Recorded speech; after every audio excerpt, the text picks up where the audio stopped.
There's another one over on the far side of the paddock. The Wild Wolf, Len Wolfenden's car, 190. Some of the other cars, of course, to be seen in the supporting heats.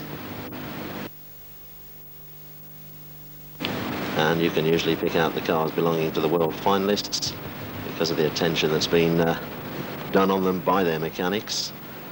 They like to have them gleaming and shining on the night. And there's a view of the jousting tournament, the Knights of Arkley, out in the arena. And of course there's an extra special tournament to go on there in just a couple of hours' time.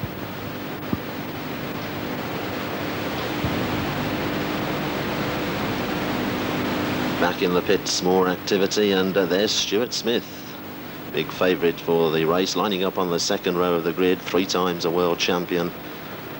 And I wonder if he'll be that lonely come 8:30 tonight, making his way through the pits almost unnoticed, just taking a look at some of the opposition cars and many of the supporters, barely acknowledged as he walks through the pits, but in a couple of hours' time he could be the Formula One world champion. We shall see.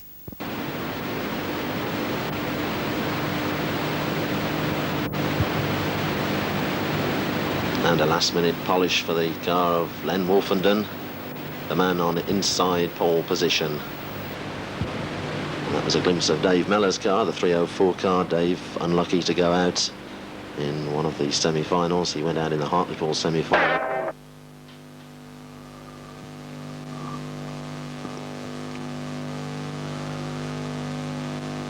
So the Knights of Arkley continue their jousting tournament on the infield. That looks like the Black Knight, who's in a bit of trouble, and we can draw a comparison between the Black Knight of the jousting tournament and 1 or 2 of the drivers entered for the World Championship final tonight. And depending on who you support, you draw your own comparisons as to who is the Black Knight amongst the 26 lining up for the big race later on. The Black Knight doing some foul deeds there to win his tournament. And we'll see what happens when we get to the big race. That's, of course, the 3rd race on the programme, the World Championship final. Before that, there are 2 preliminary heats, where up to 22 cars will appear for each heat, trying to win themselves a place in the meeting final, which comes up as race 5 on the programme. But really, the main reason that we're all here at Coventry Stadium tonight is to see race 3 on the programme and the crowning of the 1983 Formula One BriSCA World Champion. The jousting tournament continues out there on the infield. The terrace is beginning to fill up. Lots of people have been queuing up since early afternoon, and we shall shortly be having another look in the paddock, which is also beginning to fill up. Not much more room left for stock car transporters to pull in. And also the atmosphere building up around the stadium. Supporters clubs from all parts of the country here to cheer on the various drivers. There's another look in the paddock, a couple of drivers in the world final, 36 and 160, Rod Faulding and Andy Stott. There's another world finalist, Nigel Hardy, and there's Glyn Percy. Glyn sitting on the bonnet of his car, the 175 car. Frankie Wayman, you can see Frankie smiling as always just in front of his 212 car. And alongside Frankie, the 2 cars that he's provided for the American drivers. 99, that's Dick Wolstenholme, and 61, Larry Tangway. And just behind 61, 452, Joe Jopling from the northeast of England. Joe, a reserve for tonight's world final. And at this side of the pits, lined up Le Mans style, the cars which will be going out onto the track for the first heat of the evening.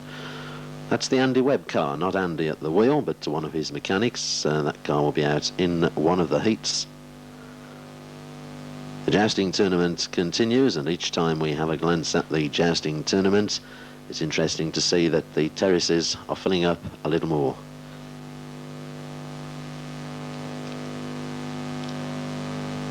More foul deeds being done by the Knights of Arkley. And a runaway horse. No jokes from me about horsepower. We'll leave that to the cars. Mike Cheetham, 182. Stu Smith, 139. And that's the Stu Smith from Chesterfield in Derbyshire. not the Stu Smith who drives car number 1 and will be going for a 4th world title tonight.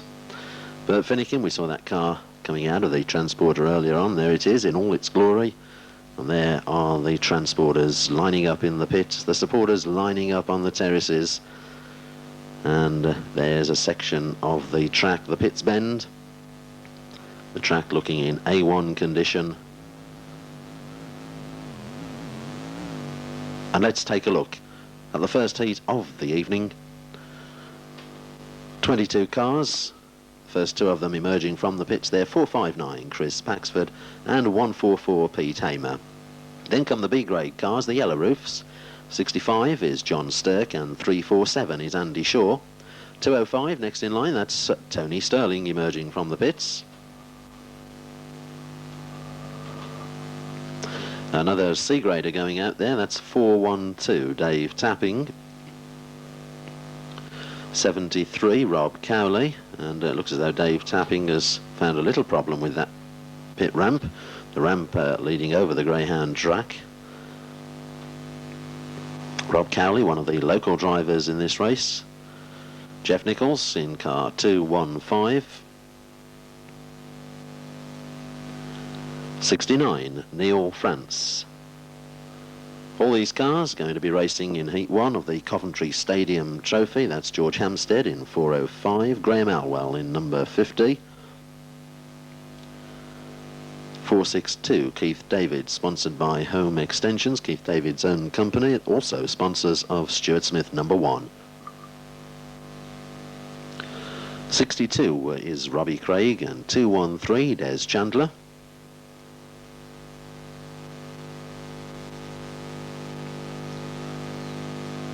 And some of the track staff there being a little ambitious in trying to lift that Formula 1 stock car over the ramp. It looks as though some of the sump guards are catching on that ramp as they emerge. 107 Pete Bashford, 395 Mike Shirley, 287 Geg Stevenson, 91 Wilf Warnes, 306 Mick Noden. Graham Elwell just pulling up by the pit gate for some minor adjustments. 85 Ray Tilsley, 58 John Davis,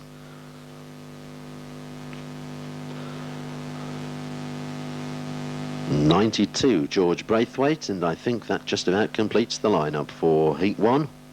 16 racing laps, and the first 7 will go through to the meeting final. Race 5 on the programme.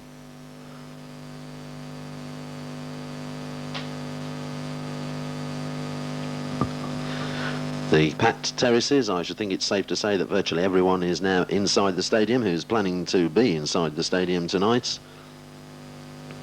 And a lot of those people have been here since lunchtime, queuing up. Coaches galore outside in the car park from all parts of the country. And Smiler Hudson tells them to start rolling for Heat 1 of the 1983 World Final meeting. 22 cars on the grid, 16 laps. And no doubt lots of stock car racing action to whet the appetite of the fans in preparation for the big race itself. The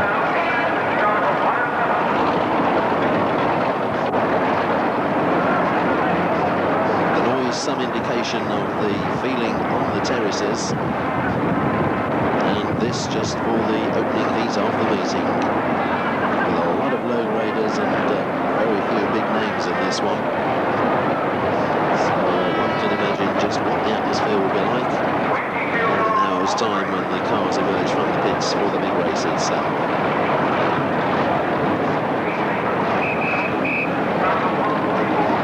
Lead cars midway down the back straight, 3 C-graders in this one. Chris Paxford on the inside, Pete Hamer on the outside, and Dave Tapping tucked in just behind them. Beginning to move a little quicker around the Coventry bend. Mr. Starter gives them the green flag, and away we go to Heat 1 of the World Championship final meeting.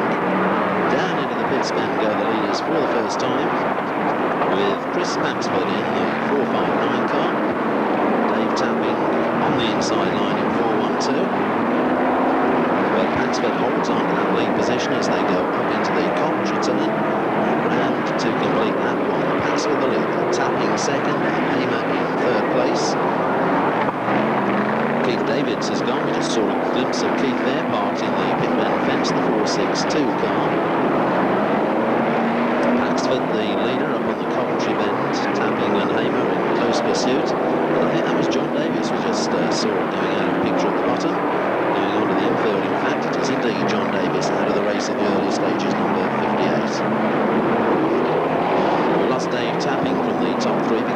Sterling car 205 has come through to join them now. Paxford on the outside line, Sterling trying to find a gap on the inside, still Paxford the leader in 459. Tony Sterling through to second place, Pete Hamer is third in 144, Rob Cowley in fourth place in 73. Dave Tapping, in fact, is parked up on the pit end exit before 412 car. He was in the top three places early on. There's Paxford, still our leader, and going nicely. Oh, he's just clobbered an infield marker tyre. That's slowed him up a little. Rob Cowley into second place now. Another star man out of the race is Ray Tilsley, 85. And Rob Cowley bidding to take the lead off Chris Paxford coming off the Coventry bend. That's the new leader, Rob Cowley in 73. Drifting it nicely around the pits turn and down the back straight. Beautiful exhibition of Formula One stock car driving there by Cowley on that lap. And I'm sure that's something we're going to get a lot of tonight. Cowley the leader, he's just put Mike Shirley a lap down on the charts. Shirley in the 395 car, he had a problem in the early laps. And that's dropped him down the position somewhat, but it's Rob Cowley who leads in number 73. Paxford still in second place. I think Graham Elwell's next in line.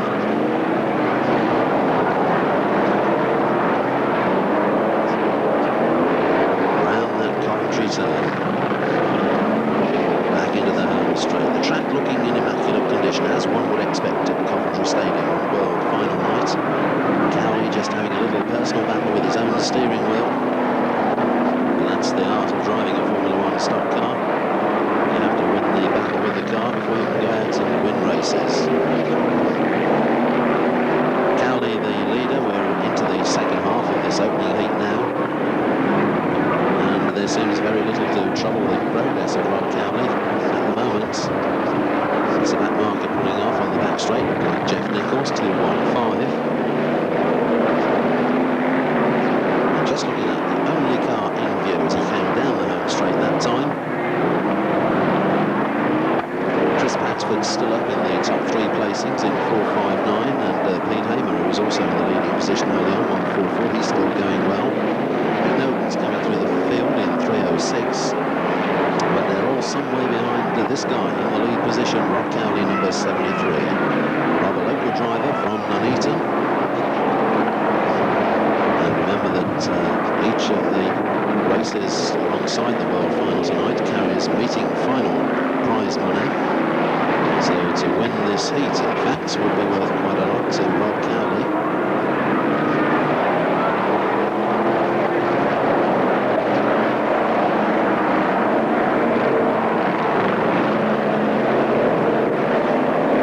Down the home straight, and you can just see one of the lap boards being shown by the starter on his rostrum, and that indicates that we're within the last 3 laps. With Cowley, the lead car, number 73.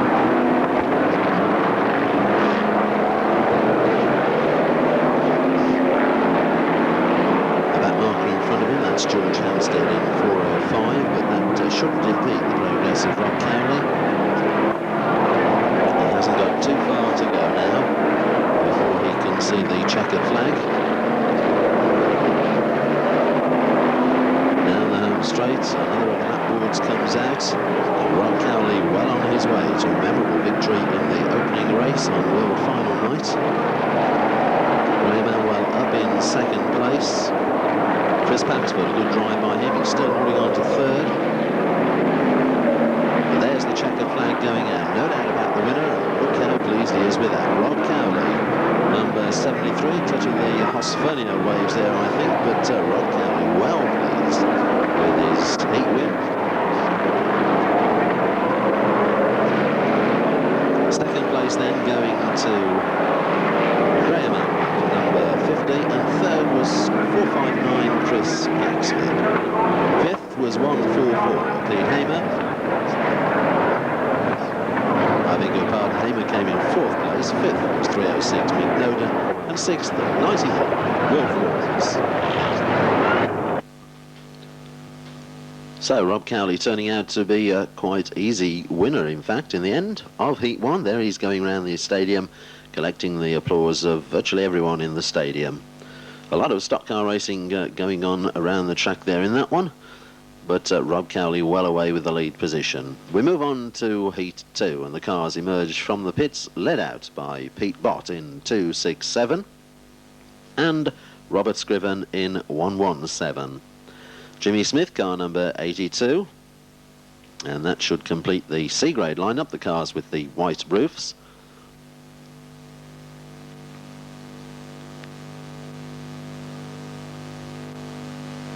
The B-graders are led out of the pits by Mark Jones in 302.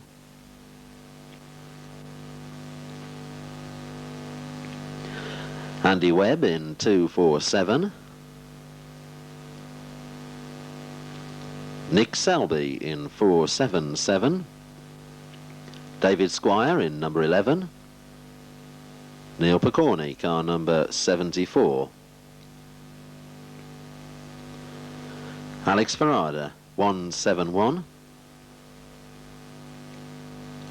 Eddie Harrison, car number 27. On we go to the A-graders, the cars with the blue roofs. Now these are, of course, in the nation's top 50 point scorers. 182, Mike Cheatham going to be the first one out of the pits amongst the blues.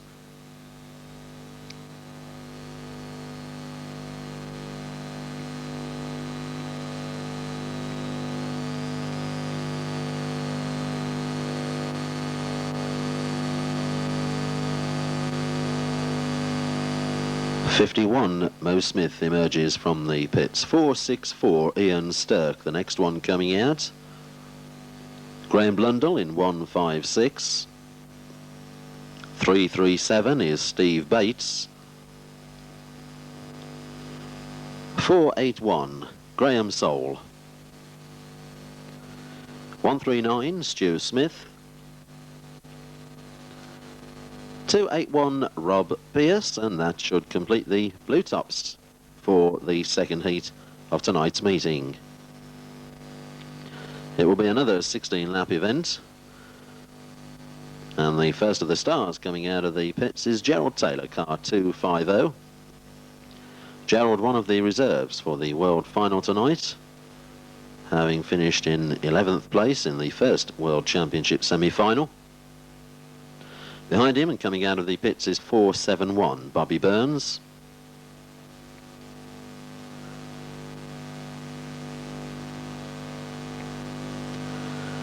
And they're joined by 304, Dave Mellor.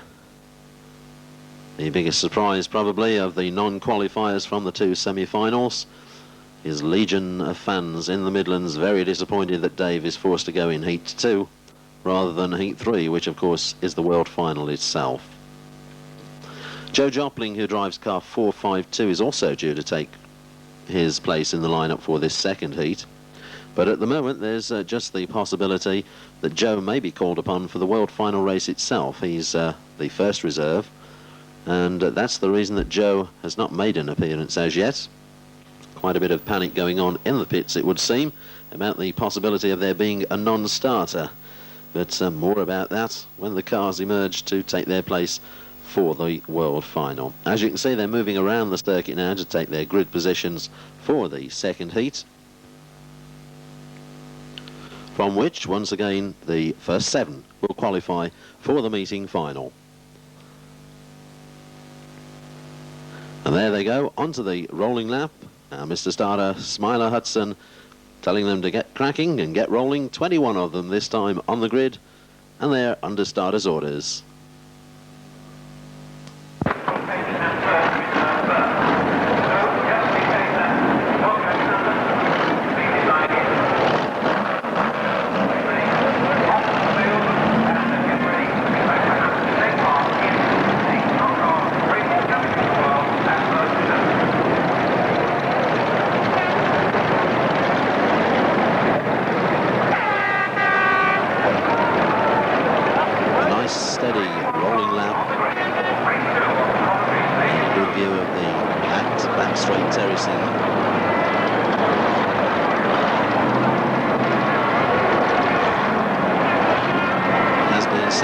There's no such thing as feeling atmosphere and tension, but said that obviously haven't been to Coventry Stadium on a World Final night, because there's plenty of atmosphere and tension in the air. This, the last race before the big one.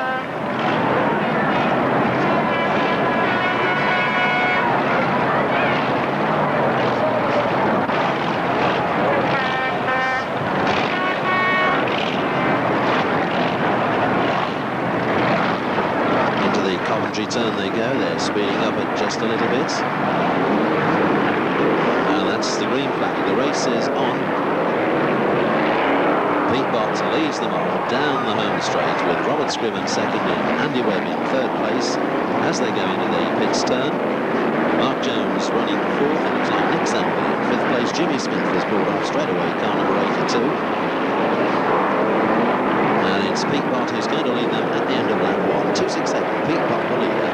Andy Webb going through into second place there in 247. Oh, and Mike Cheatham's got a problem, 182, blowing up there, at least the hose gone. Possibly something more serious than that, a cloud of steam and smoke. But up on the Coventry bend, it's Pete Bott the leader in 267. Andy Webb in second place in 247. Down into the pits bend. Scriven in third place in the 117 car.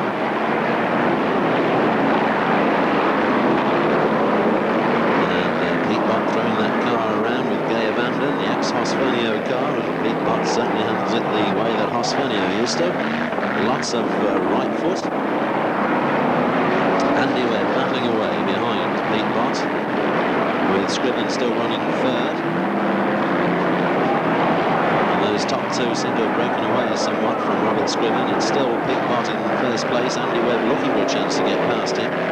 It's not easy because Pete Bott's all over the place, and there in fact Pete Bott goes wide. I think Andy Webb managed to sneak in a quick one with that front bumper, and Webb takes the lead in 247. Up on the Coventry bend, and I think Bobby Burns 471 has pulled off. That looked like him just going through a shot onto the infield. Andy Webb the leader, car 247. Pete Bott down to second place now, the 267 car. Behind them, I think it's Nick Selby in 477. We might just see him coming through shot there. No doubt about the race leader, that's Andy Webb in 247. Going well and trying now to get away from Pete Bott in the 267 car. Robert Scriven's gone. You can see Robert's parked up on the Coventry bend, the 117 car. Robert was in third or fourth place when he spun out. But a nice exhibition of cornering by Andy Webb there as he goes down the back straight now. There's Robert Scriven just rejoining the race up on the Coventry bend where he spun out a couple of laps ago. That Union Jack means that we're going into the second half of this second heat. That's our race leader Andy Webb past that infield marker tyre on the back straight that is straight out onto the racing line. That could cause a problem.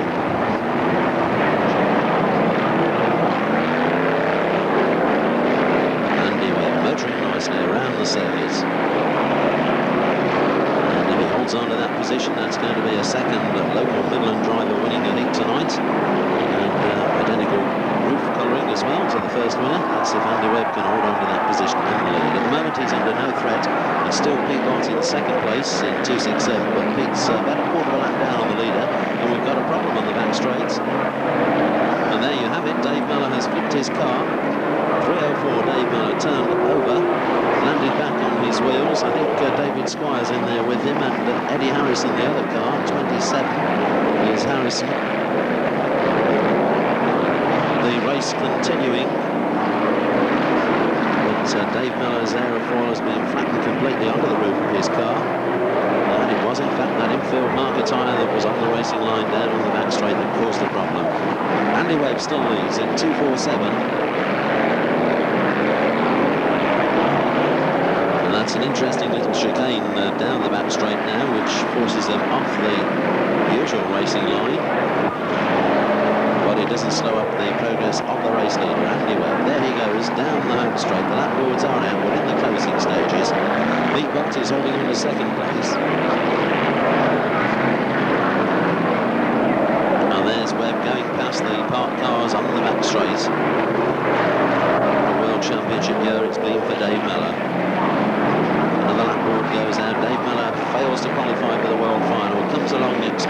to win the heat, or expected to by his vast army of followers, and finishes up turning his car over just a few minutes before the World Final itself starts. Nevertheless, our race leader is Andy Webb. Andy comes down. I think that's the last lap, but Andy's starting now. Robert Scriven just behind him on the track, but Robert's a lap down on the charts. It's still Pete Bott in second place. Nick Selby running third. Gerald Taylor going quite well in 250, star grade driver. He should be up in the top 6 placings. Now that's the checkered flag going out for Andy Webb, the driver of car 247. Andy comes from Daventry in Northamptonshire, and he's the winner of Heat 2 in this World Final meeting. And he'll be joined by the next 6 placemen going through to the meeting final later on in the evening. That's a good shot of the Dave Mellor car. Looks like Dave's still sat in there, probably most unconcerned about what's going on. That's the sort of person that Dave is. The rest of the placemen coming home, the red flag goes out. And it was indeed Pete Bott who finished second in 267. Nick Selby finished third. Fourth was 281 Ron Pearce. Fifth was Gerald Taylor in 250. And sixth was 337 Steve Bates. And there's a look at that tangle on the back straight. It was indeed Eddie Harrison and David Squire who were involved with Dave Mellor. Dave right in the middle of that picture. It's occasionally having a look around there, climbing on the side of his car, the unmistakable profile of the man from Ashbourne in Derbyshire. Oh well, he's saying, can we get it fixed for the Consolation? And there's our winner going round, 247 Andy Webb.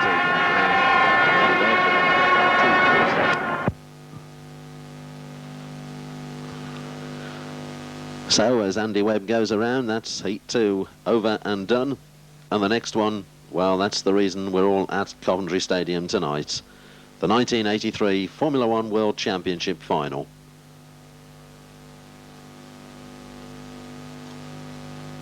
There's the Dave Mellor car being towed away back towards the pits.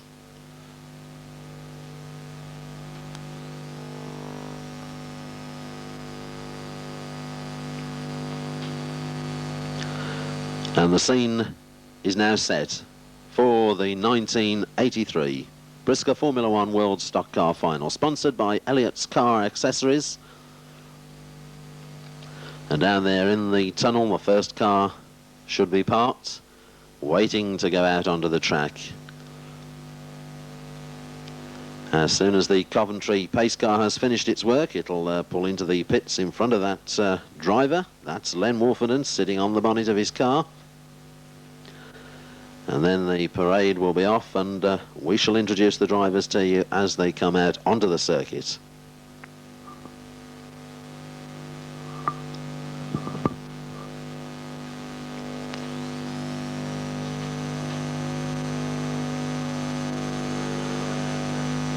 So the presentation party sitting in the car, there are a lot of trophies in there. Each driver gets a commemorative award for qualifying for this world final. And of course, each of them has their mind set on an even bigger trophy. Let's introduce the drivers as they emerge from the pits. 190 is Len Wolfenden from Nelson in Lancashire, the 1981 world champion and the man on inside front row tonight. Alongside him will be 53 John Lunn from Clitheroe in Lancashire, third in the World Championship here at Coventry 3 years ago. On the second row, 3 times the world champion looking for a history-making 4th win tonight, number 1 Stuart Smith. Lining up alongside him will be 55 Bert Finnegan from Leek in Staffordshire, leading point scorer on the BriSCA circuits this season. On the third row of the grid, we get the ex-world long track champion, Andy Stott, car 160. Andy comes from Wakefield in West Yorkshire. And alongside him in 199, that's Mike Close from Starbotton in North Yorkshire, current national points champion. The first of the overseas drivers coming out, car number 61, that's Larry Tangway. Larry comes from Windham in Maine, the United States of America. And alongside him, a hard charger from Munster-Geleen in Holland, number 8, Freedown Welters. 422, that's Nigel Wharton from Lichfield in Staffordshire. And the car looking immaculate tonight, that car of 203, Danny Clark from Rothwell in Northants, his first world final tonight. From Ulverston in Cumbria, that's 354, Richard Ainsworth. And then we've got number 36, Rod Faulding from Rotherham in South Yorkshire. That's his 11th World Final tonight. From Bedfordshire comes 175, Glyn Percy, third in the World Final 5 years ago. And alongside him, from Cirencester in Gloucestershire, driving car number 23 is John Lander. From Nijmegen in Holland comes car number 17, Leon Cox. And alongside him in the number 99 car from Windham, Maine in the United States, Dick Wolstenholme. The next driver we see is 317, Nigel Hardy. Nigel comes from Huddersfield in West Yorkshire. And sharing the ninth row of the grid with Nigel, we find 495, John Kaiser from Saffron Walden in Essex. Onto the 10th row of the grid, former world champion from Silsden, West Yorkshire, smiling Frankie Wainman in 212.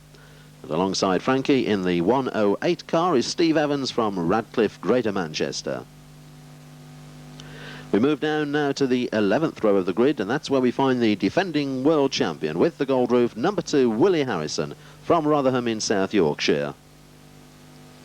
From Middleton in Teesdale, up in Durham, the northeast of England, the pride of the northeast, in fact, 286, John Tolson. The 12th row of the grid, and we find car 217, George Krunder from Amsterdam in Holland. And alongside him in car number 10 is Pete Kaiser from Helmond in Holland.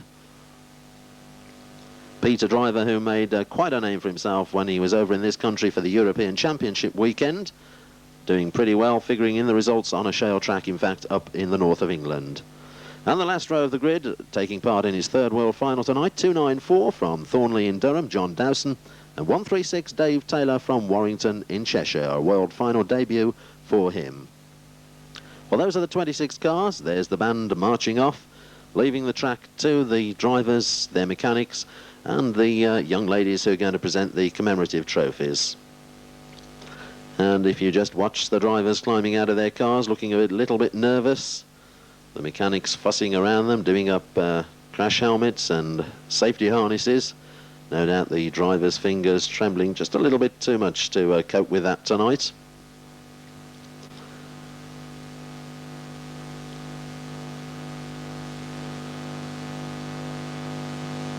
The parade of competitors just drawing to a halt down at the far end of the home straight. Stadium commentator Bev Greenhalgh just in front of the Len Wolfenden car there with Coventry Stadium promoter Mr. Charles Ochiltree. And in a few moments Bev Greenhalgh will be moving down between the cars with those young ladies and their trophies to present to the drivers.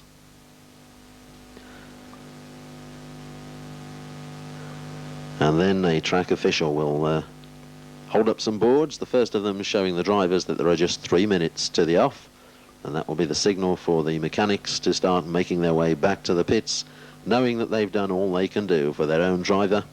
The rest is up to him.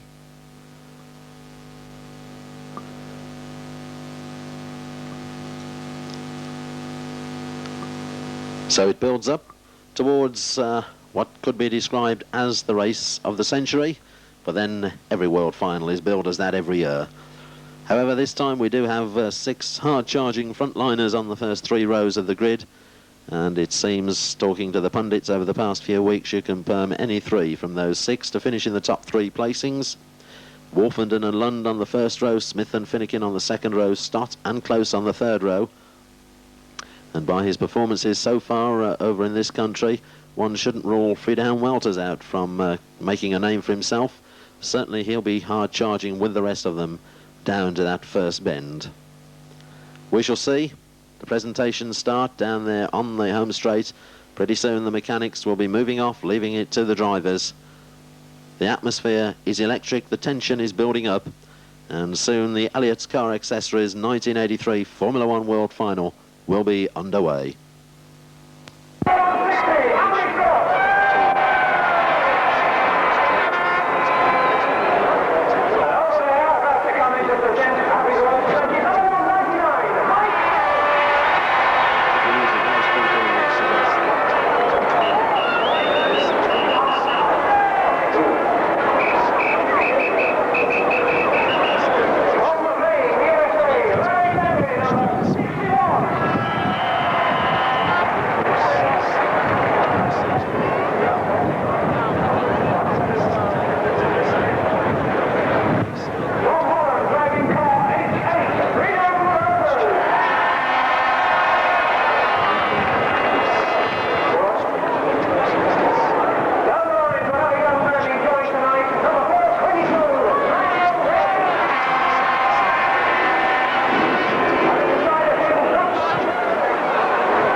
people down there on the grid, but those hard bods will shortly be moving back behind the safety fence, leaving it to the men who really matter.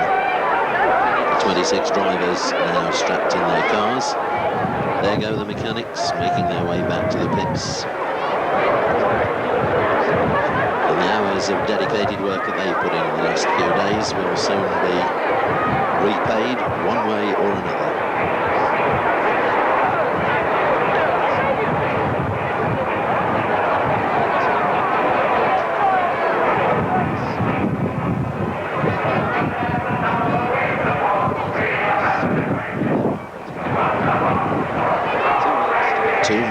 Left to go. That's the signal the drivers are seeing.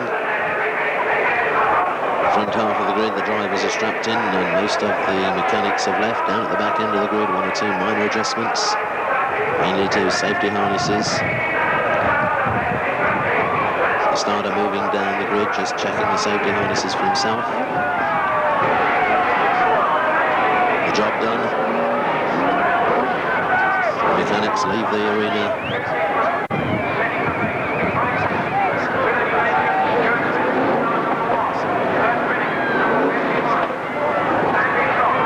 It's the moment everyone has been waiting for, the start of the 2 rolling laps. Mr. Starter telling them to keep it nice and steady. Len Wolfenden on the right of the picture, John Land on the left of the picture. The 2 front row men for the 1983 World Final.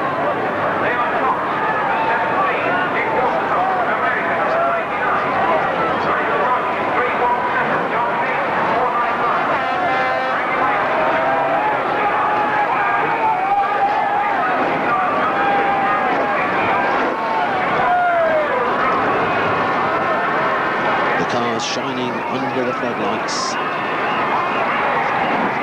looking immaculate. The first 2 of the overseas drivers there, Larry Tanguay and Fidan Welters, row 4 of the grid. Danny Clark in his first World Final. Just behind him, Rod Faulding in his 11th World Final.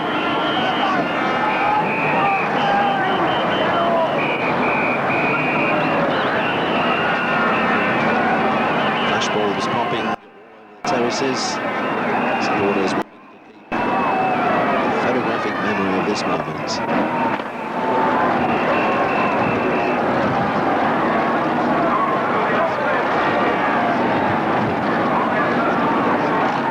The defending world champion there, number 2, Willie Harrison. Is this the last time we're going to see the gold roof on top of the number 2 car? Or is Willie going to come from the 11th row of the grid and retain his world title in storming style?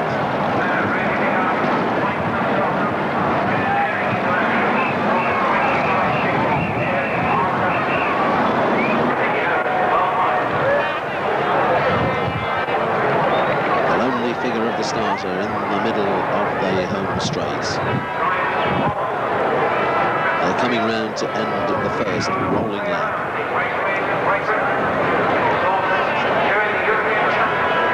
And if anything, it's built up the tension and the atmosphere even more. A second rolling lap. And as soon as the cars have gone past him, the starter will climb onto his rostrum and get the green flag ready.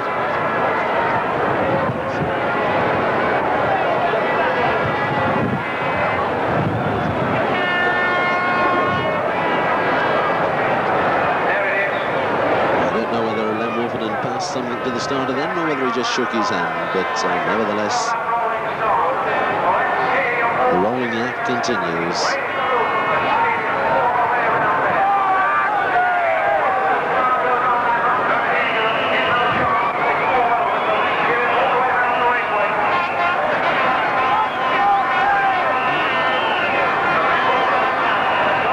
In just about 10 minutes from now, we shall know whose name is going to be engraved on the trophy for the 1983 World Final.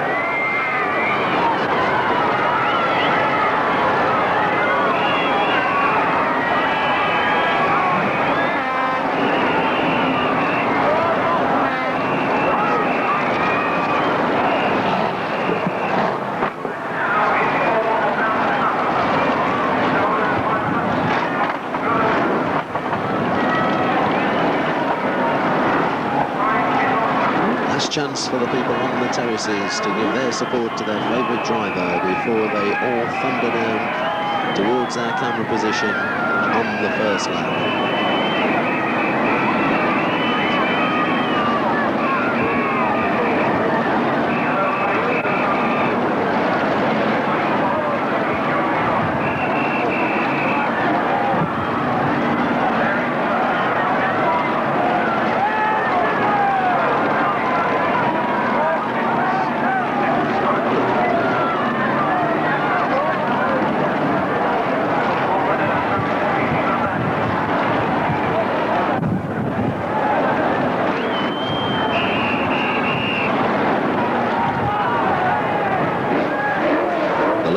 Approach the Coventry bend. It won't be long now.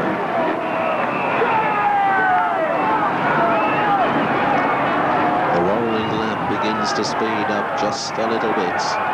John Lund on the outside, Len Wolfenden on the inside. They know they've got some hard chargers behind them. Around that Coventry bend, they're really under starters' orders. Then that's it. That's the green flag. The race is underway. 26 of them roared out towards the first bend with Lund on the inside, and Wolfenden's gone wide and gone into the loose stuff and lost some ground. And it's Lund who leads from Stuart Smith and Bert Finnegan, and Len Wolfenden back in fourth place, pushing hard behind Finnegan.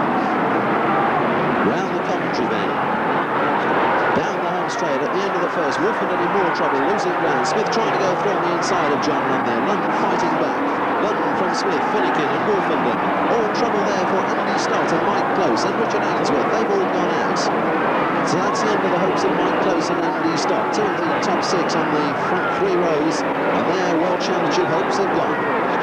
And it's John Lund who leads in number 53. Stuart Smith second in number 1. Bert Finnegan's in third place in 55. Len Wolfenden's in fourth place. Danny Clark is up into fifth place.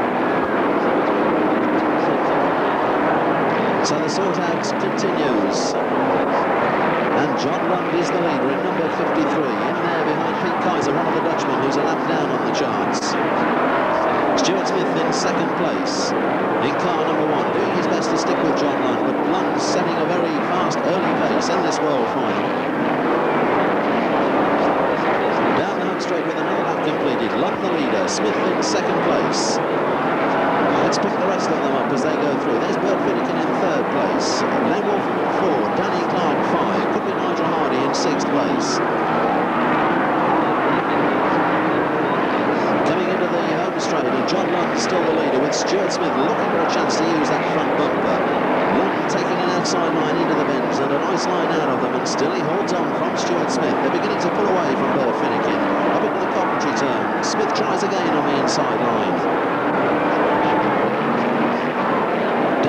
Straight, and Smith looking for the front bumper there, and the bumper goes in and Lund is pushed out, and Lund does well to recover and get past the Mike Close car as Stuart Smith takes the lead. Smith the leader now, Lund down into second place, Bert Finnegan running third. Then we've got a couple of back markers before we come to Len Wolfenden, but Stuart Smith is the new leader in car number 1. That's 7 laps gone, and Smith the leader from John Lund and Bert Finnegan. Then it's Len Wolfenden in 4th, Danny Clark 5th, Nigel Hardy in 6th place. Those are the top 6. As they go through again, and Stuart Smith right in amongst the back markers there, leaving John Lund a little way behind. Bert Finnegan still 3rd. Len Wolfenden 4th, just behind Len Wolfenden is Danny Clark in 203. And there's Stuart Smith taking the inside line, picking off back marker Dave Taylor in 136, and John Dowson being lapped there by second and third place men, John Lund and Bert Finnegan. Smith the leader on his own up on the Coventry turn, coming back into the home straight, the clear leader in car number 1. Now John Lund looking to lap Dave Taylor in the 136 car, and the two Americans park up together at the end of the home straight. Going through the field, being pursued by Danny Clark, and Danny's giving Len Wolfenden a rough ride. The bumper going in on the Wolfenden car there. And Wolfenden's gone. He's been turned around by Danny Clark. So Wolfenden dropping down the places. He's parked up at the start of the home straight. Wolfenden turns around on the infield and is about to rejoin the race. Stuart Smith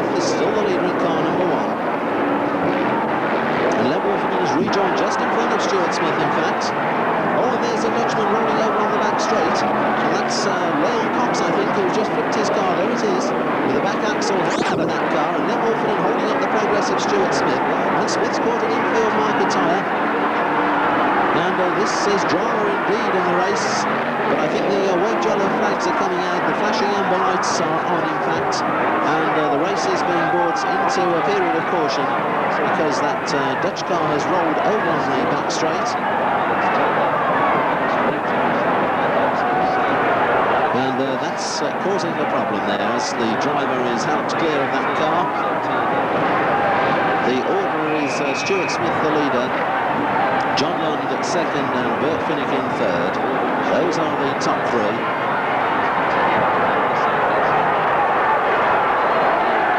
And that car having rolled over, the back axle has certainly gone from that car.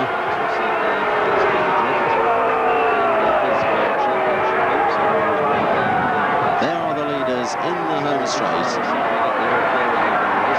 Smith, Lund and Finnegan. And they'll be getting under starting again any moment now, and there's a problem with the restart. They're diving away, and the top two or three have missed the restart altogether, Smith and Lund, and there's all sorts of action going on at the end of the home straight.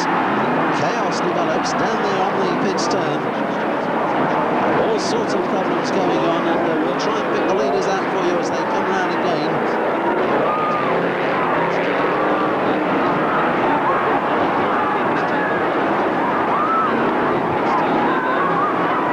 Stuart Smith certainly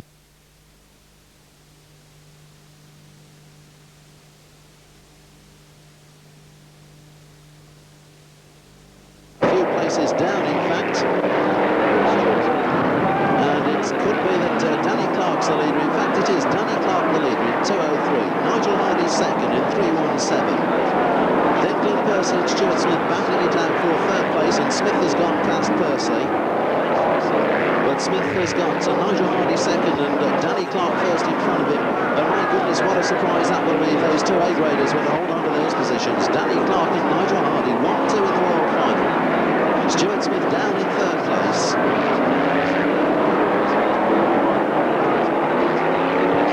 Glenn Percy, Rod Faulding and John Lund make up the rest of the minor places. There's Clark first, Hardy second, Smith third. That's the 1-2-3 together in shot. Glenn Percy in fourth place in 1:75. And now Stuart Smith trying to go past Nigel Hardy and regain second place. Just in front of him is Danny Clark. Clark the leader, Smith second. Hardy in third place, doing his best to push Stuart Smith out, and Clark's gone wide and Smith has regained the lead. Regained his lead, and John Lund is fighting his way back through the field. He was in second until the yellow flags went out. But it's Stuart Smith back in the lead. Nigel Hardy in second place, Danny Clark third, John Lund fourth, and Danny Clark regaining second place from Nigel Hardy as they go down the back straight. That's the third and fourth place men, and just in front of them there, that's Stuart Smith first, Danny Clark second, Nigel Hardy third, John Lund in fourth place. That's the 1-2-3-4. Could be Glenn Percy next, and then Rod Faulding. Willie Harrison moving through the field, in fact is with Percy and Faulding, and that was Nigel Hardy spinning out. The third place, Nigel Hardy is gone, and he caught John Lund as well as John Lund went through. Bad luck on Nigel Hardy, the A-grader from Huddersfield. He spins out of the world final and he's lying third. There's Frankie Wayman, a lap down on the charts. Not far behind him on the track is Stuart Smith. Stuart Smith just trying to lap one of the Dutchmen there down the back straight. Looks like George Kruger in 2:17. Gets the bumper treatment from Stuart Smith. Stuart's in no mood to hang about. He's leading in the world final as we go into the closing stages. Danny Clark in second place.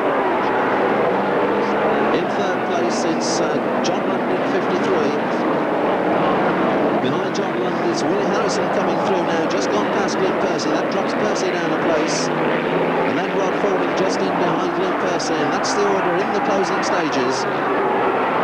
The lap boards are out. Stuart Smith there cruising around now. He's still clear of Danny Clark, but Clark's working hard. Just one mistake by Smith could give the world title to Danny Clark.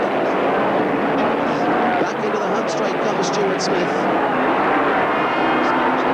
Still debating whether or not to lap Frankie Wayman in 2-1-2, but he can't afford to hang about too much. Clark not too far behind him. Down into the Coventry turn he goes for the last time. Stuart Smith almost tangled with Frankie Wayman, but he gets through, and there's the checkered flag, and Stuart Smith wins the world title. Second man home is Danny Clark in 2:03. Third man across the line, Willie Harrison. Then comes Clint Percy and Rod Fordham. Behind them, it looks like Steve Evans. And then Rob Wolfering comes home. But those are the minor placemen. Stuart Smith, car number 1, has won the 1983 Formula 1 World title. He's won it for the 4th time. No driver has won it more than 3 times. So that's history in the making by Stuart Smith.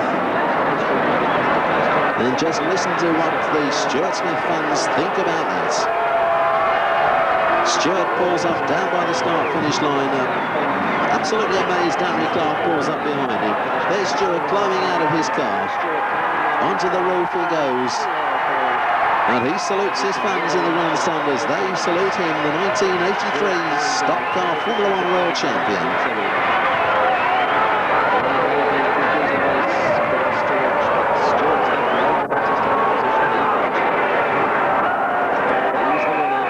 And there's Danny Clark just in behind Stuart Smith. With some delay before they announced 3rd place. It was John Landry, in fact, up on the Coventry scoreboard. But it's just been announced that the charts are being checked. No doubt about the 1-2, Stuart Smith and Danny Clark. But they are checking the charts before we can tell you the rest of the results.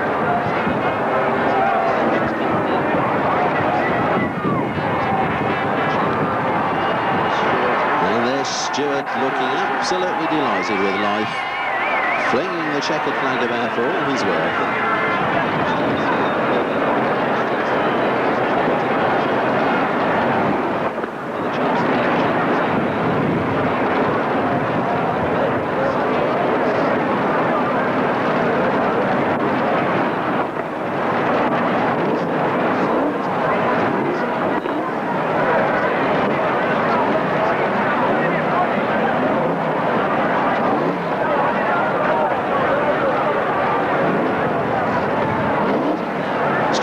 The winner then, Danny Clark second, and we still await confirmation of 3rd place.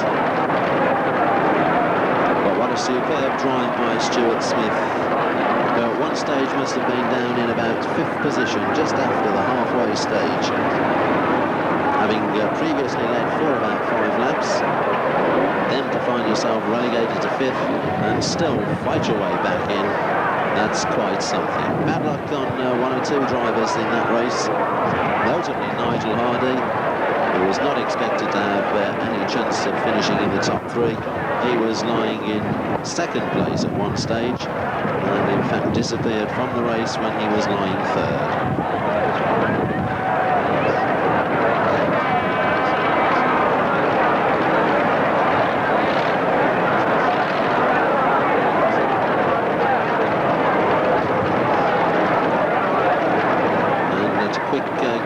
There were about 12 finishers. Places 2 to 11 go through to tonight's meeting final. And the winner, of course, retiring from the rest of the meeting. They reckon he's won enough. £1,700 was first prize for the world champion. Of course, the right to paint the roof of his stock car gold for the next 12 months.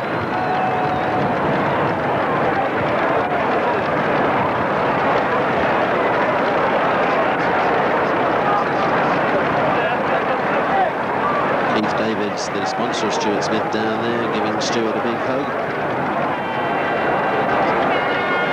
Once again, more salutes from the fans up in the stand. And in the background, the track staff carry on doing their work, preparing the track for the next event, the Consolation race. And it might seem to be a bit of an anticlimax to go from the World Final to the Consolation. No doubt start with 30 cars on the grid and a lot of the drivers anxious to make up for their World Final disappointment. It'll be a cracker. And there's the man who's got third place emerging from the pits to collect his awards. Number 2, Willie Harrison. What a way to go when you're defending the gold roof from the 11th row of the grid to come through and finish third. We can now check the results for you. The winner, car number 1, Stuart Smith. Second, 203, Danny Clark, and third, number 2, Willie Harrison. Fourth was 175, Glyn Percy, and fifth was 36, Rod Faulding. Sixth was 108, Steve Evans. Seventh was 190, Len Wolfenden, and eighth was 23, John Lander. And there go the 1, 2, 3, Danny Clark, Stuart Smith and Willie Harrison, left to right amongst that bevy of beautiful women and other people, including the sponsors, Elliott's Car Accessories. Ninth place went to John Dowson, 294. 10th was 212, Frankie Wainman. 11th, 136, Dave Taylor. And 12th and last to finish, 99, Dick Wolstenholme.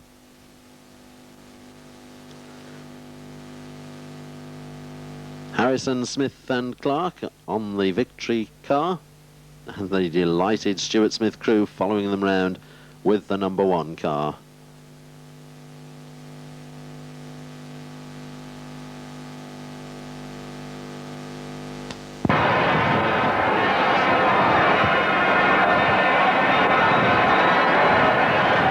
And that's what the people in Coventry Stadium think of Stuart Smith's success, his 4th time as Formula 1 World Champion.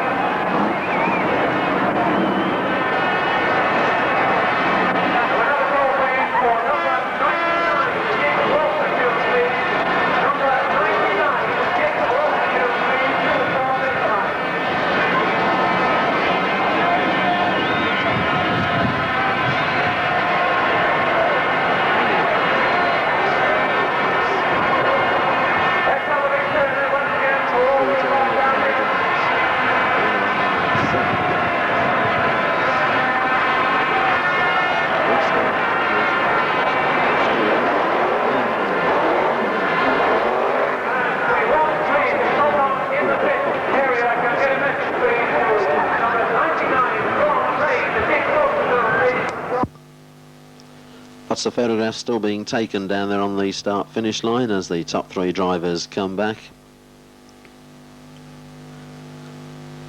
Danny Clark and Willie Harrison both eligible to take part in the meeting final, the 5th race in the programme.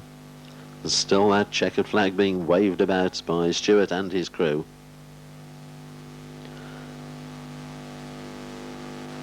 And having been forcibly retired from the meeting, his penalty for winning the world final, Stuart no doubt will go off and start the celebrations rather soon. So that's the top 3. They'll be coming back towards the pits in just a moment. And there is in fact a trophy to be presented to the best overseas finisher in the world final. Well, there go the top 3. Danny Clark on the left, Stuart Smith in the middle and Willie Harrison on the right, discussing the race between themselves and still acknowledging the cheers of the fans. And there's the plinth being polished up by one of the Stuart Smith mechanics. It's got a whole history of BriSCA Formula 1 stock car racing engraved on the shields around that plinth, past winners of the trophy. And there's the best overseas finisher with his award, and that was 12th place to Dick Wolstenholme, the driver of car 99. Cars coming out of the pits for the Consolation: Mike Shirley 395, Andy Shaw 347, and Neil France 69, the first of them. Robert Scriven coming out, George Hampstead, Pete Bashford 107, Jeff Nichols 215, David Squire number 11, and indeed all these cars we've seen at least once this evening. Graham Soul 481, Dave Tapping 412, Mo Smith number 51, Joe Jopling, 4.52. The one car we haven't seen racing as yet. He was a reserve for the World Final, and it looked at one stage as though he might be called upon. 4.62 Keith Davids, at 85 Ray Tilsley go through. But as it turned out in the end, Jopling was not required for the World Final, and he comes out now for his first appearance on the track in the Consolation. Graham Blundell goes through, 1.56. Eddie Harrison, 27. Bobby Burns, 4.71.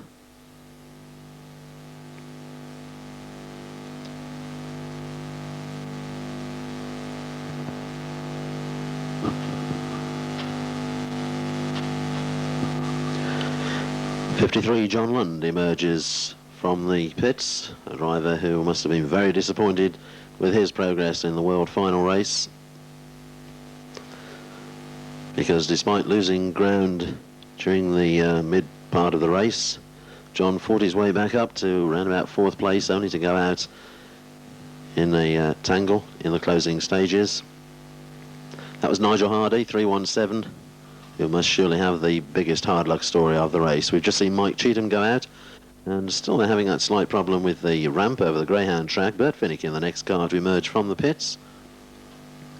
And this the Consolation race with up to 30 cars allowed on the track. They'll be racing over 20 laps, and this race sponsored by the Rugby Auto Car Company.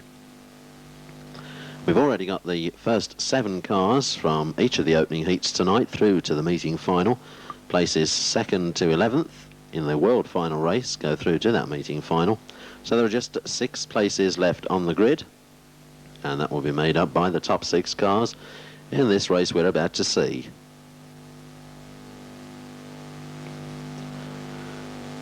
And most of those cars that failed to last the distance in the World Final are taking part in this one. So it could be almost classed as the World Finalists' revenge. That was Dick Wolstenholme going through, number 99, finished 12th, only 1 place behind qualifying for the meeting final.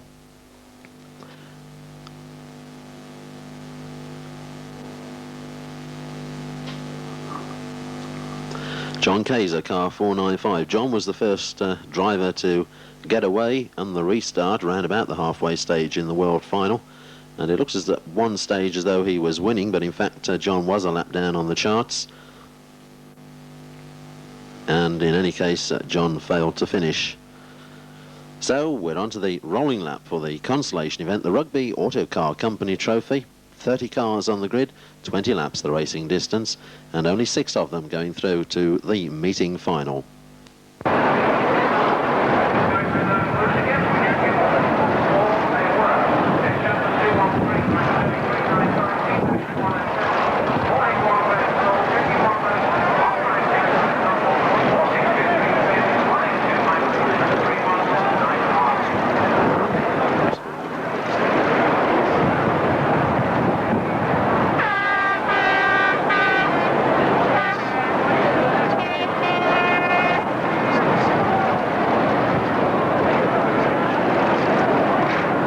We see that many star grade drivers in a Consolation event.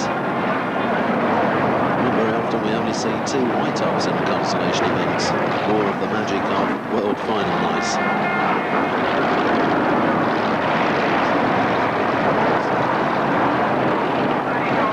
Dave Tapping on the outside, Robert Scriven on the inside, leading them away. They're getting a bit faster, which means they're under starters' orders.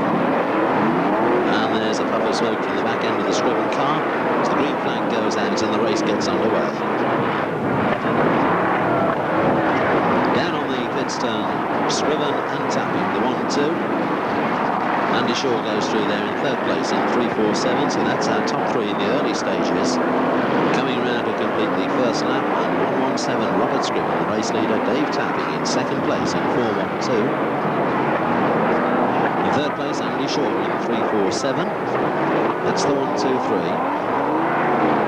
And already some back markers appearing on the scene as far as the leaders are concerned. Problems up on the top end as well, with 1 or 2 cars going out at that end of the stadium. Quite a tangle. It looks as though it's developing up on that Coventry turn. There are the leaders coming down the home straight. Andy Shaw making a bid for the lead position in 3.47. Dave Tapping drifting out wide. Robert Scriven going back into first place from third. Andy Shaw has turned it round, so he's out of the running, and it's Robert Scriven who leads in 1.17. Star men involved in that tangle up on the Coventry bend. That's the leader, 1.17. Robert Scriven, the race leader.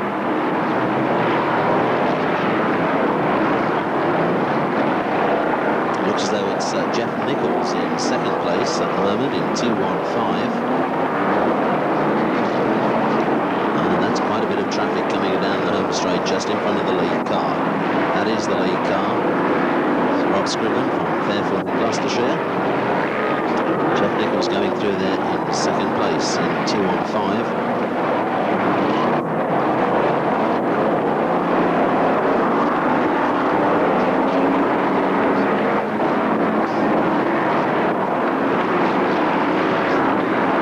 Scriven rounding that pit bend, handling the car nicely. Dave Tapping, who was in second place for some time early on, we've just seen him pulling off down on the back straight.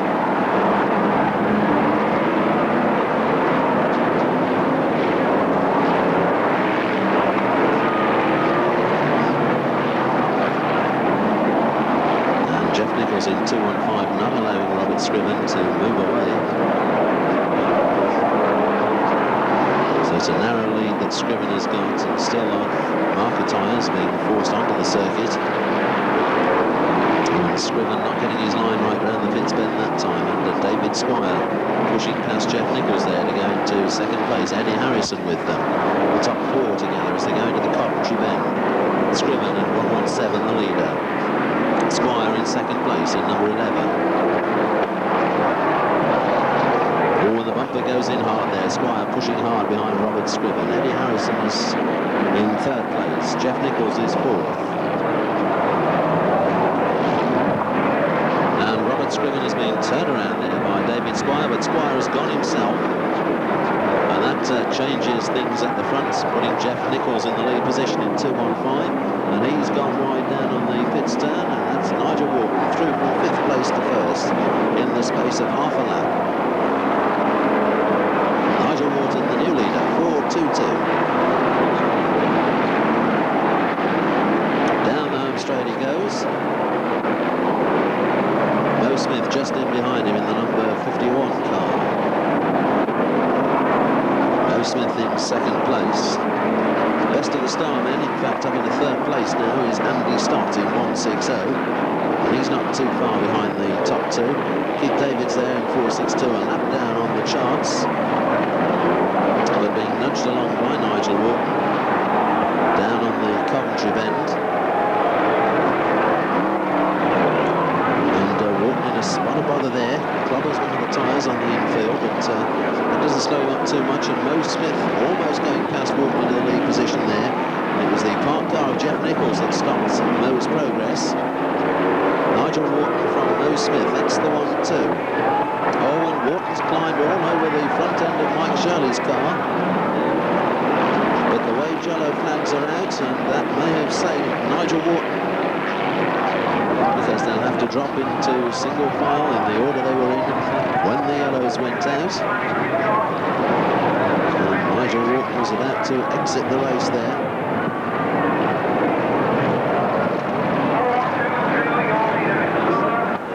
So it's Wharton the leader with Mo Smith in second place, 4.22 from 51.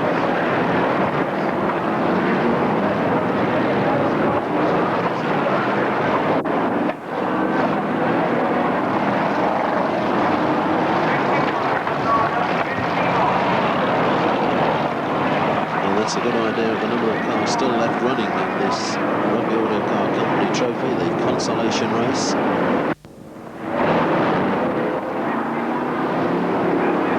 And that's the green, they're back under racing conditions. And it is indeed Mo Smith who's the leader.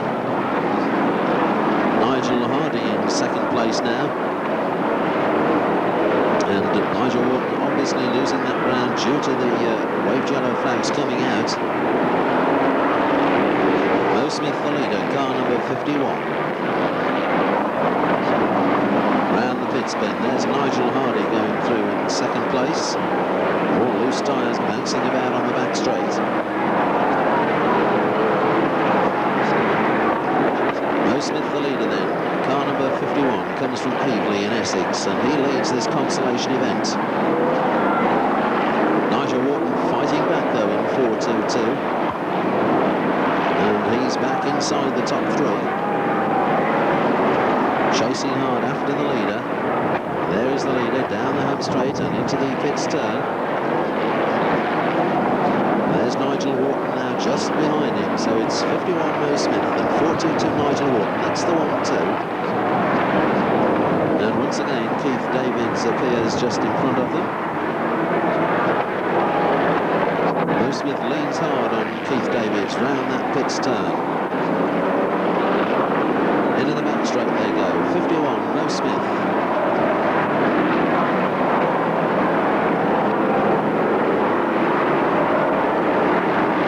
Are out, we're into the closing stages, and still Mo Smith holding on to that lead position.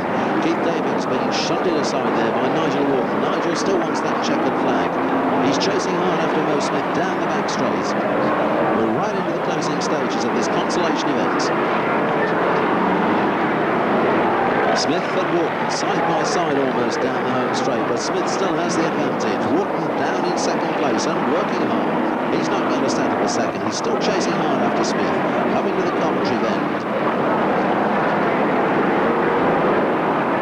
Down the home straight they go, and Wharton looking for a chance to use that front bumper. The bumper goes in. He's pushed Smith wide and leans on Smith coming out of the pits turn, and Wharton takes the lead. Mo Smith relegated to second. He's got just one chance to fight back, but he's not close enough to use the bumper, and Nigel Wharton has regained the lead in grand stock car style. Race there by Nigel Wharton, the driver of car 4.22 and the winner of the consolation event. Superb drive by Nigel. And from our camera position we were able to obtain an excellent view of a good bit of stock car racing down on that pits turn. And Nigel thundered in behind Mo Smith at the start of the last lap to nudge him aside.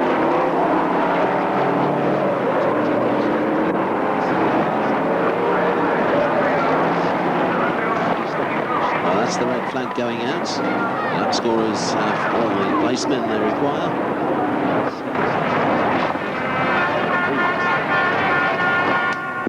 And amid the applause, Nigel Wharton goes round on his victory lap, the winner of the consolation. Second was Mo Smith, 51, and third was 160 Andy Stott.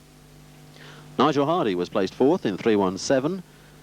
Fifth was 471 Bobby Burns, and sixth place went to 85 Ray Tilsley. So those are the six going forward to the final from the consolation event. And there's Keith Davids' car in amongst all those breakdown trucks. He had a good run in that consolation. Could often be seen impeding the progress of the leader, but that's stock car racing, and it finished for Keith Davids in the fence. So on we go to the meeting final with the cars emerging from the pits, led out by Chris Paxford and Nick Selby. Coming out next, Rob Cowley, the winner of Heat 1, car number 73. Then there's 139, Stuart Smith. Mick Noden, car 306. 190, Len Wolfenden. Certainly made a name for himself in that world final without figuring in the top results. 91, Wilf Warnes comes out. 144, Pete Hamer. Pete finished fourth in Heat 1. 267, Pete Bott. He came home second in Heat 2 this evening. Then it's 294, John Dowson. 281, Rob Pierce, a qualifier from Heat 2. As was Gerald Taylor, 250 coming out now. Gerald finished immediately behind Rob Pierce in that second heat. Car number 50, Graham Alwell, emerging from the pits. He was second in Heat 1. 136, Dave Taylor, finished 11th in the world final. 337, Steve Bates, next car out onto the circuit.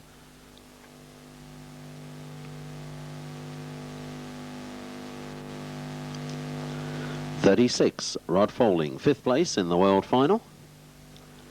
92, George Braithwaite.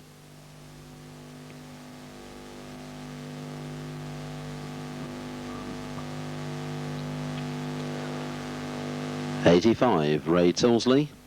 23, John Lander. John Lander, of course, a qualifier from the World Final race. Still the cars emerge from the pits for tonight's meeting final. Glyn Percy and Bobby Burns, two of the southern drivers, loved by fans all over the country. The Ford and Slater Multipart Trophy is the meeting final award.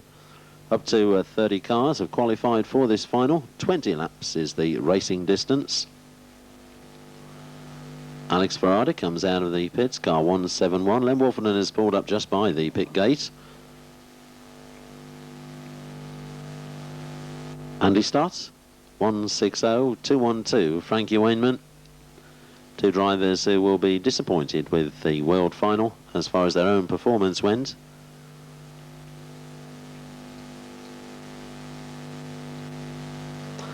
.108, Steve Evans. A good world final for Steve, coming home in 6th place.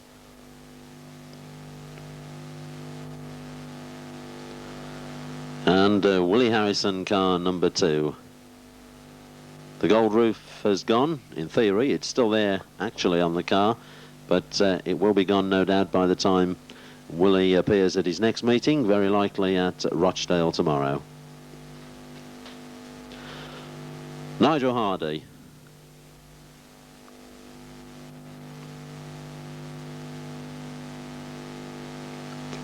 And Nigel Wharton, who won the Consolation in such fine style. Graham Blundell coming out of the pits.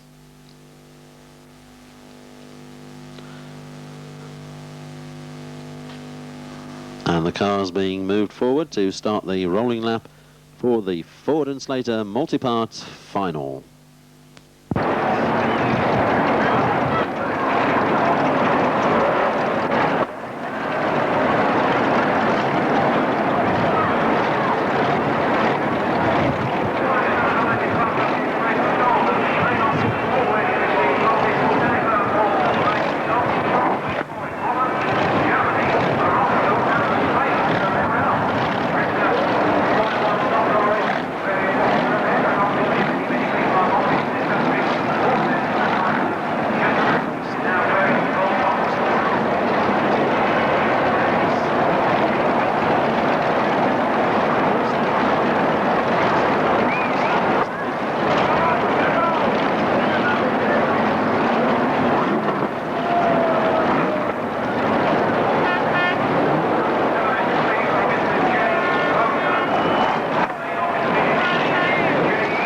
Discussions continue around the terraces regarding the world final, but eyes now concentrate on the meeting final. 20 racing laps in front of them.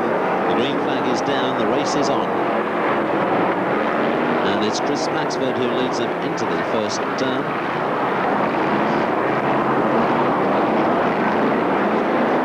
And that's a good view of the rest of them moving away to start the race. The little battles that will go on between various parts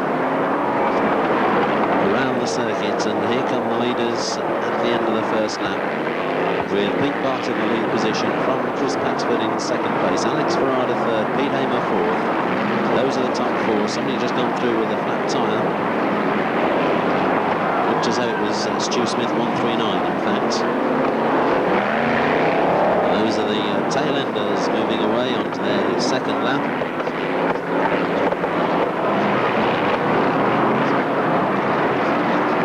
Panning around, picking up the field as they battle away for a good racing line and good position in the early stages of the meeting final. Frankie Wainman getting a touch at the back end there from Nigel Hardy. Frankie rides that one beautifully. Willie Harrison going through the field nicely in the number 2 car, chasing hard behind Graham Blundell. Then Wolfernan and Nigel Wharton, they're moving through as well. Nigel Wharton goes wide in fact and loses a bit of ground there. And Wharton came back in beautifully there to head Harrison and push Blundell out down on the Coventry bend. And now Wharton himself forced out wide as the field thundered through. Oh, and a big problem caused by Len Wolfernan spinning round down on the pits bend. He's collected half a dozen cars. Nigel Hardy was one of them, and he started another one.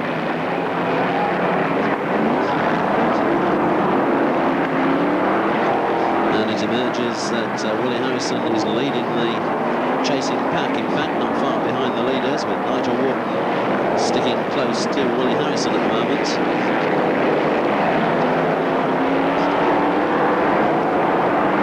And there's 171 Alex Farada just gone through at the bottom of the picture. Alex up in second or third place at the moment.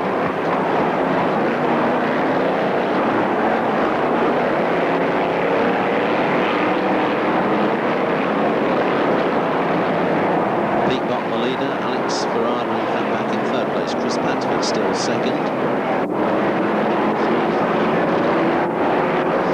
And there's somebody caught an infield marker tyre under the front end. Ray Tilsley, number 85. And the track surface no good, and his own chances of winning tonight's final no good as well.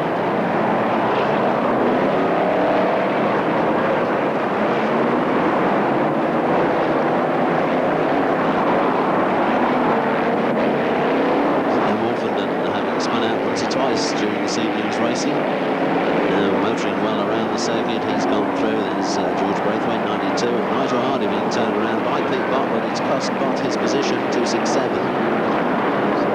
And in fact, Pete Bott was still with the leaders at that moment. So that could have melted Alex Farada, 171 to the lead position.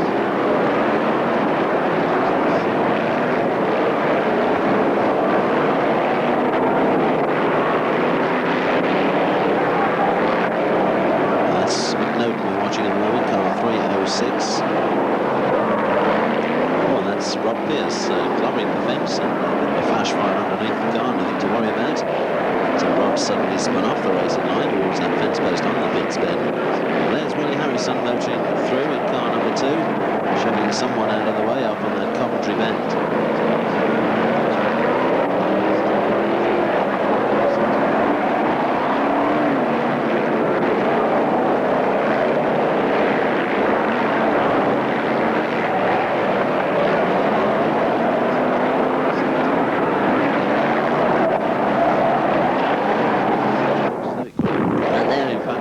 Willie Harrison just taking the lead off.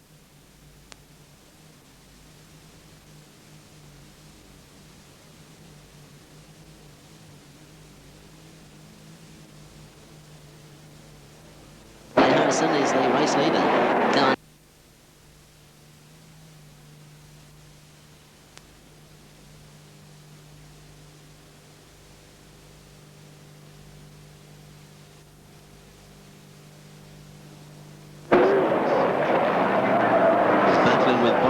In 471.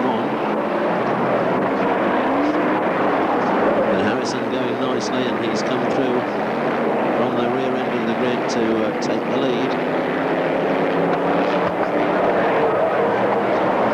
Harrison the leader, car number 2, Wayneman second in 212. Third place, Rod Falling in 36. Alex Farada going well, he's still fourth in 171. Rob Cowley falls off there across the traffic, number 73. And there's our loser, Willie Harrison, car number 2. And what a memorable evening it would make for Willie to win the meeting final. On this the night he loses the gold roof, at least for the next 12 months. He's the race leader as the lap boards go out and we go into the closing stages. Number 2, Willie Harrison. Frankie Wayman in second place and working hard trying to catch Harris. And there's Wayman going through in 2-on-2. Rod Falling is the man in third place in the number 36 car. And Alex Farada comes next. Behind him it's Steve Evans in 108. And there's Graham Blundell slowing the progress of the leader. Blundell a lap down on the charts in the 156 car. Harrison in number 2, our race leader. Smoothly finding his way through on the inside line there, but forced to drop in behind Blundell again. No more patience. That's Willie. Bang, in goes the bumper, and Blundell is forced out of the way. Harrison knows that Wayman is chasing hard after him. Blundell gets in between the top 2 there, but not enough to stop Harrison. And Nick Selby has spun out in the closing stages down on the pits turn. The red flags are out, and it was a nice win for Willie Harrison, the driver of car number 2. Frankie Wayman finishes in second place in 2-1-2, and Rod Folding third in 36.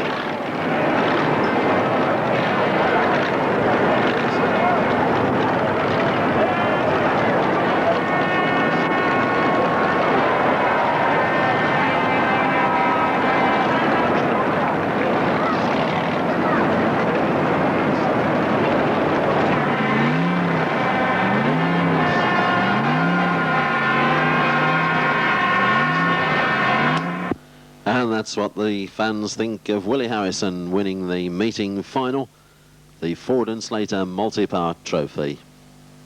Second place went to Frankie Wayman in 2-1-2, and third was 36 Rod Folding. Fourth place went to 171 Alex Ferrada, and fifth was 108 Steve Evans. In sixth place it was 136 Dave Taylor, seventh was 294 John Dowson, and in eighth place 160 Andy Stott.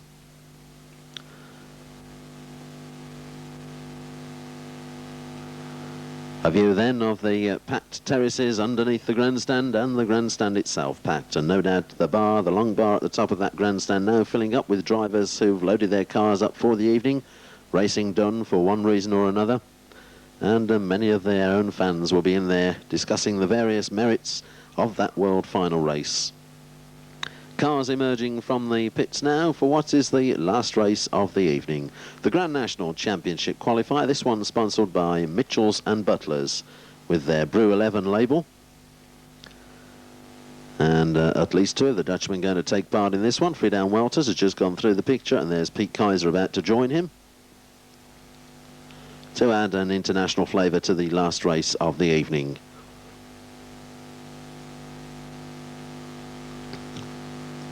A memorable world final evening it has been as well, with a lot to discuss from the world final race. Plenty of stock car action and plenty of incident during the race.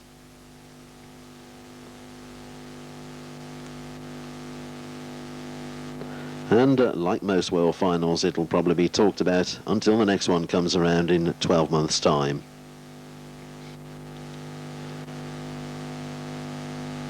Our camera then picks up the cars emerging from the pits for the last race. £150 prize money on this one, which is 1.5 times the usual meeting final prize money.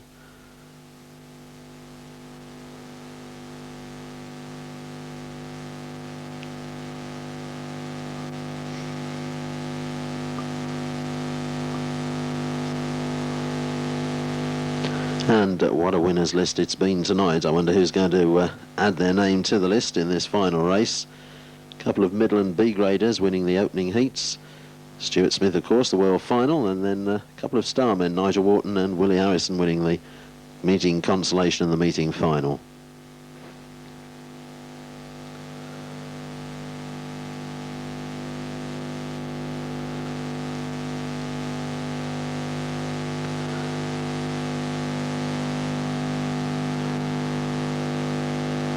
And the flags on the poles telling us that the wind's still blustering about across the stadium, as it has been throughout the evening. But the track has been in fine condition, and we've had lots of good racing because of that. Willie Harrison emerges from the pits, car number 2, the winner of the final tonight. And of course Willie's going to be handicapped by 1 full lap. That's his penalty for winning the final. But he will be on double points and double prize money if he can get into the top 8 placings. And of course, what's more, this is the last time we shall see the number 2 car with the gold roof, certainly for the next 12 months.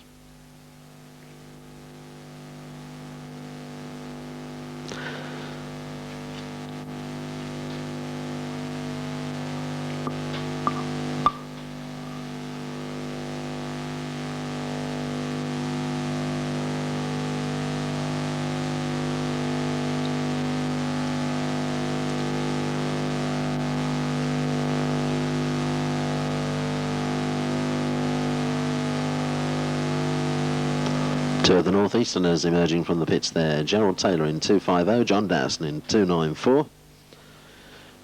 And that looks about it. We're lined up ready to go for the Grand National Championship qualifier, the Mitchells and Butlers Brew 11 Trophy. Again, the limit is 30 cars. They'll be racing over 20 laps. And a couple more cars emerging from the pits. Rob Pierce, 281, the last of them coming out.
Just one white top at the front of the grid then. That's the 4-1-2 car of Dave Tapping. In front of him, the man handicapped by 4 left, number 2, Willie Harrison.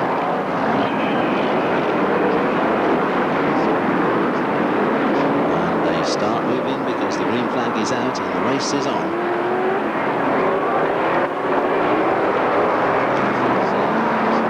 Got his work cut out to get into those top places with number 2, but the form he's been showing tonight, who's to say that he won't do it? Dave Tapping leads them off in 4-1-2. And problems already, mass problems in fact, on the home straight. Graham Blundell, one of them that's gone out. Freedown Walters, another one, number 15. Dave Tapping goes through in the lead position. Tapping leads down the back straight. Freedown Walters rejoins the track just behind Dave Tapping, down on that Coventry bend. John Lander we just caught a glimpse of there, another one who went out in that home straight tangle on the first lap. Oh, and Dave Tapping's in trouble. He's hooked up on the back end of Nigel Hardy's car. And as Freedown Walters we're watching at the moment, Walters is not the leader. In fact, he got spun out on the first lap, rejoined on the back straight. But it's Walters we're looking at. And he's showing us ample proof that the overseas connection with the narco organisation in Holland is proving a fruitful one. Because his driving skills being shown at the moment are certainly on a par with our top 20 drivers as he drifts his Formula 1 stock car nicely around the Brandon Shale.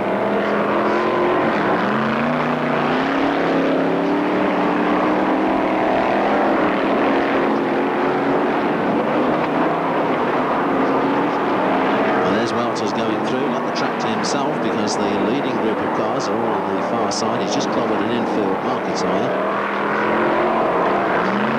And the leading group of cars, we've got Rob Pierce and Graham Elwell leading the Blue Top Challenge. Andy Stott and Wolfen are going pretty well amongst the Reds. And there's that infield market tyre again catching Freedown Walters down on the pits bend. Beginning to move through the field now. Because we had a lot of early retirements in the first couple of laps, it's just possible that Willie could get one of the top placings in this Grand National qualifier.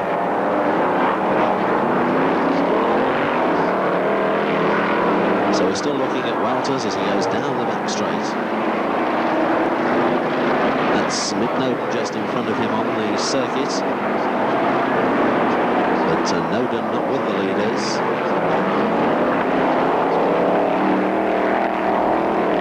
This time we should pick the leaders up, and that in fact is the leader, Rob Pierce, in 2.81. So that's our lead car, Rob Pierce going down towards the Coventry bend in the lead position. Rob, another of the local drivers, comes from Huncote in Leicestershire. Down the home straight he goes, the lead car.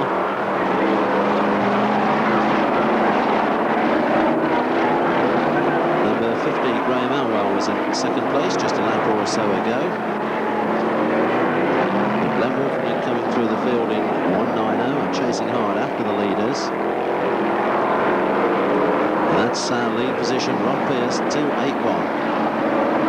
Going down the back straight towards the Coventry bend.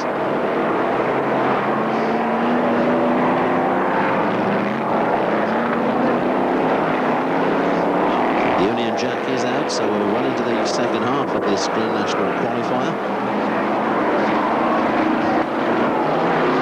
And we just caught a glimpse of the cars chasing behind Rob Pearce. So it's a good lead that Rob's got. And he's got to make no mistakes to hold on to that lead. And there come the chasing cars down the home straight and into that pit bend themselves. Graham Elwell and Glenn Wolfenden second and third. Rob Pearce drifting the car beautifully around the Coventry bend. Down the home straight he goes, and Wolfenden is through into second place now. So Len Wolfenden in 190 has had an evening he'll want to forget as far as racing is concerned, but he's moving through into second place and could challenge for the lead. Rob Pearce goes through past the starter down the home straight, and Len Wolfenden's still got a lot of ground to make up in 190. He's in second place, going through the picture now.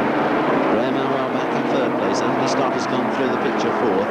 Then Willie Harrison goes through in fifth place in number 2. And only about a dozen or so cars left running as we approach the closing stages, with Rob Pearce still the leader in 281. Then Wolfenden getting closer in 190. Battle on for third place between Andy Stott and Graham Elwell. But all eyes on the leader, Rob Pearce in 281. And there you can see that each time they come down the home straight, Wolfenden is closing the gap, getting closer to Rob Pearce. Down around the Coventry turn, and Wolfenden appears in shot now, chasing hard after Pearce. That's another lap completed, and Rob Pearce will no doubt be casting an eye into his rear-view mirror. He'll know that Glenn Wolfenden's behind him, chasing hard. Glenn, well known as a man with a solid front bumper, he's right up behind the leader now, Rob Pearce. They go down the home straight. Wolfenden looking for a gap on the inside, nudges Pearce hard, into the back straight they go. Still Rob Pearce holds on, Wolfenden tries again, down that back straight, into the Coventry turn. Wolfenden leaning hard on Pearce, another lap completed down the home straight, the lap boards are out. This is the closing stages, and Rob Pearce trying to hold on. The challenge from former world champion Len Wolfenden coming in hard. Wolfenden closes again on the Coventry bend, but not close enough to give Pearce a good shunt. Wolfenden loses a bit of ground as they come back into the home straight, and Rob Pearce holds on and takes the checkered flag. A superb race win there by Rob Pearce in the 281 car. Under pressure in the closing stages from Len Wolfenden, but Pearce held on to take the flag. And a superb race win. And he'll be well pleased with that one. There aren't many drivers who would have withstood that pressure from Len Wolfenden, but Rob Pearce did. And he turns out to be a worthy winner of the Mitchells and Butlers Brew 11 Trophy, the Grand National Championship qualifier, and the last race of the evening. And so as Rob Pearce pulls up down by the start-finish line, we can confirm that Pearce was the winner in 281. Len Wolfenden took second place, with Andy Stott finishing third. And there's Rob climbing onto his car. He's just as delighted as Stuart Smith was when Stuart won the world final. And who's to deny him that pleasure? It's not every driver who can hold on when Len Wolfenden's charging in behind. So with Andy Stott third, fourth place went to Graham Elwell, and a very good fifth place to Willie Harrison, the meeting final winner and starter of this race with a one-lap handicap. So fifth place for Willie. And some good-natured fun there with Rob Pearce's mechanics, as Rob himself waits to receive his trophy. And the rest of the cars return towards the pits. The World Championship meeting over for another year. The cars will load up and disperse to their various points nationwide, as the will the fans. There's Rob Pearce going around for everyone's appreciation, the winner of the last race of the evening. And as the fans disperse to their various points nationwide, the talking concerning this year's World Final will go on. But that's what the World Final is all about, and it'll be talked about until the next one rolls round in September 1984.